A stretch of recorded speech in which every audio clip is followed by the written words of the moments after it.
Is the sky going to fall, or will the market continue to go gangbusters? We'll talk about that next.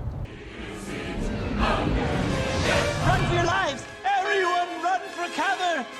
SOS! Mayday! Mayday!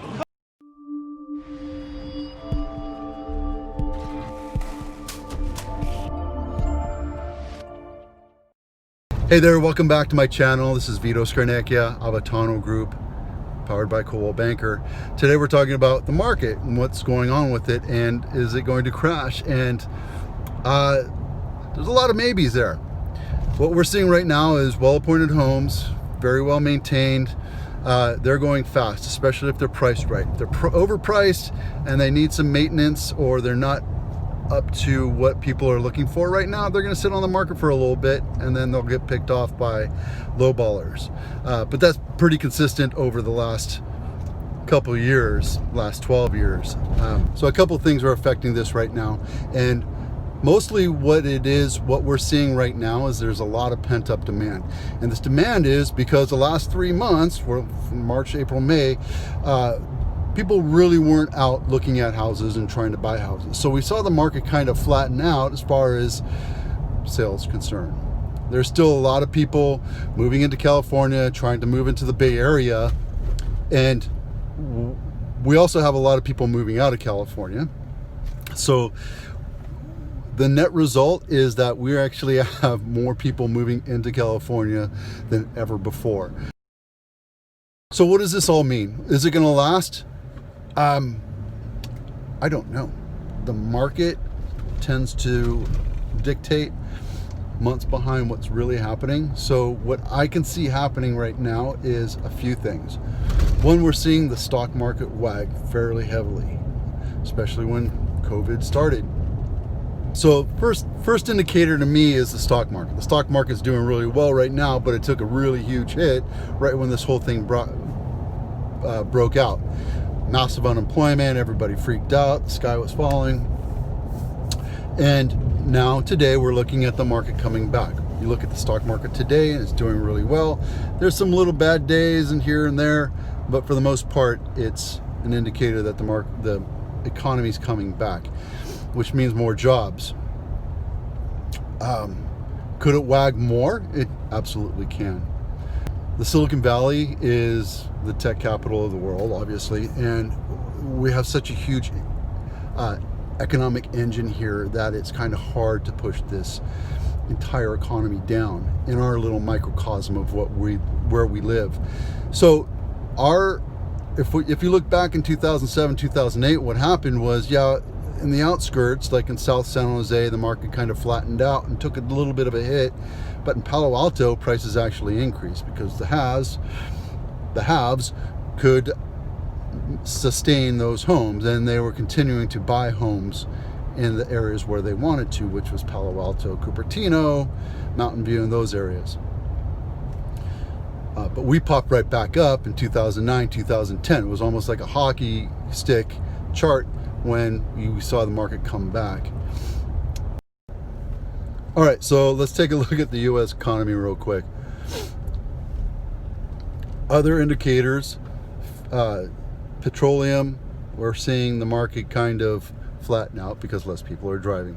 That's been a push for the longest time anyway.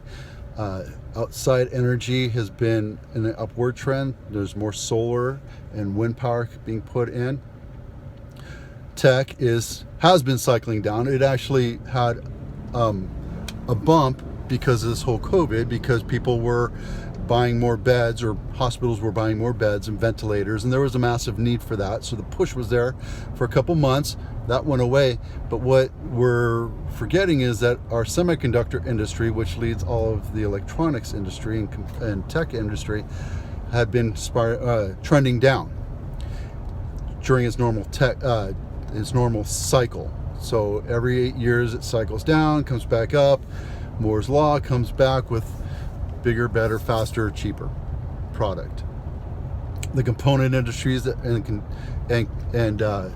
commodity industries that follow the tech industries follow and lag 3 to 4 months after that, maybe sometimes 6 months, and they see their product orders stall afterwards. And they were actually expecting that.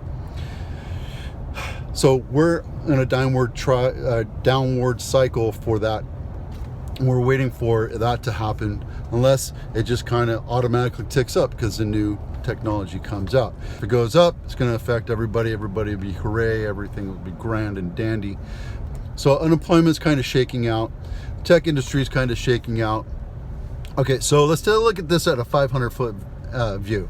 We have the U.S. economy kind of shaking along right here, kind of going up and down. Little ticks here and there. We're trying to get it. It's an election year, so we know that the powers that be are going to try to keep the economy afloat at least until November. We have the stock market doing well. We have employment coming back. PPP is coming to an end, so people will have to go back to work. But what's happened over the last 3-4 months is people stayed home. People started working with the forbearance, right? So a portion of homeowners stopped making payments. We have regulations to back that up and help support our lenders and investors to make sure that they don't falter. And the way it works out now is with forbearance, you have to repay it at some time, some certain time. We don't know if it's going to be forgiven until the loan comes to maturity, or if you sell the house, it will be required that you pay them back. We don't know that. They're trying to get that passed right now, but if it doesn't, it could hurt the economy on the whole. Because here's what's going to happen. It's like in 2007, 2008, we had the toxic assets, or the toxic loans that were making it difficult for people to make payments. Same thing here. So let's stick with me right now. Let's just say that 30% of homeowners have taken up the forbearance. Okay, and most of them are doing well, and they know that they only want to do 3 months, but they could be having trouble getting back to work, which could stretch it out to 6 months, which could stretch it out to 12 months, and that's understandable. So we're still sticking with 30% of homeowners or people that own property. Okay. So then we also have to think about what happened in 2007 and 2008 and just the natural pull of what people do. A huge majority of those people will be responsible, knowing that they have to make those payments back. Somehow, some way, they're going to pay them back. Some people will pay it back as quickly as possible. Some people will make payments to make it good. Some people will wait until they sell their house because they already planned on selling in the next couple years anyway, and that's okay. There's another portion of people that are irresponsible, and I'm not saying that you're being a bad person. It's just that us as a whole, we have a small percentage of people. Let's just call it 5% of the population of those homeowners, of the 30% of calling the forbearance. Let's just say that they're not making their house payments. And they're probably also not making their car payments. And they're probably also not making their credit card payments. So what's going to happen is they get stuck in a position where they can't move, they can't refinance, because they go back to the banker and say, hey, Mr. Banker, what are we going to do with this? They go, well, Mr. Homeowner, you have a couple choices. You pay us back. Well, I can't afford to do that. How about if we put you on a payment program over a year? We just double your payments for a year. Well, I can barely make my payments now. How am I supposed to double up my payments? Well, we could stretch it out 5 years. Well, can't do that either, because again, I'm having a real difficult time making my payments. The other alternative is, well, you can refinance your house. Yeah, that sounds like a great idea. What say we do that? And then they're going to come back to them after the application has been filled out. They pull their credit and they notice that they haven't been paying their car payments, and they haven't been paying their credit card payments, and they have horrible credit again, so they're not candidates for refinancing. And if it gets up to 5 or 10% of the population of those 30% of those people who did the forbearance, we're going to have issues. Something like what happened in 2007 and 2008. Could be better, I mean, it could be better. It could be worse. It could be the same. It could be something similar. All right, so we went through what's going on through the global economy all the way down to what could be happening here in the 9-county Bay Area. And we're kind of insulated. It'll be affected. It will affect us if something happens, if something bad happens. And we'll know more after November. So be prepared. If you're in the forbearance, if you're working through forbearance, please continue to make your car payments and your auto payments and do what you can to pay off anything in your forbearance and continue to talk with your bank. And if you have extra money and if you have extra cash lying around, be prepared to use it to invest in low cost housing. All right, so that's pretty much it. I'm Vito Scarnecchia, your realtor in San Jose, California. We'll see you out there. Do me a favor real quick.